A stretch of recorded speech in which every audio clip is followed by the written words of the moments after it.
ఇక్కడ సిచ్యువేషన్ చూస్తే నాకు అలాగే అనిపించింది, అందుకే ట్రై చేశాను మేడం. సిచ్యువేషన్ ఉంటే మృగంలాగా మారిపోతావా? మేడం నేను మరీ మృగం సినిమాలో హీరో టైప్ కాదు మేడం. అయినా మీరు వచ్చే ముందు వరకు నేను బాగానే ఉన్నాను మేడం. మీరే నన్ను 3 సార్లు కౌగిలించుకున్నారు. దాంతో ఈ వాతావరణం నా మనసే మార్చేసింది, అందుకే కౌగిలించుకున్నాను. సరే వదిలే, నేను చెప్పాల్సిన విషయం నువ్వు విను. సరే చెప్పండి. నేను చదివిందంతా సిటీలోనే. అక్కడ రిచ్నెస్కి వాల్యూ ఉంటుంది కానీ మంచి మనసుకు కాదు.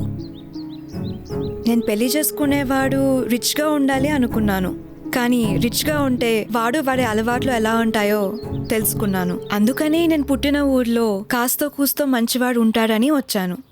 అంతలోనే ఈ వెధవలు నన్ను కొత్త మనిషిలాగా చూడడం స్టార్ట్ చేశారు. వాళ్ళలో ఒక్కడైనా మంచివాడు ఉండడా అని మాట్లాడాను, కానీ వాళ్ళ అందాన్ని చూస్తున్నారని నాకు అర్థమైపోయింది. వాళ్ళని ఎలా వదిలించుకోవాలా అనే టైంలో నువ్వు కనిపించావు.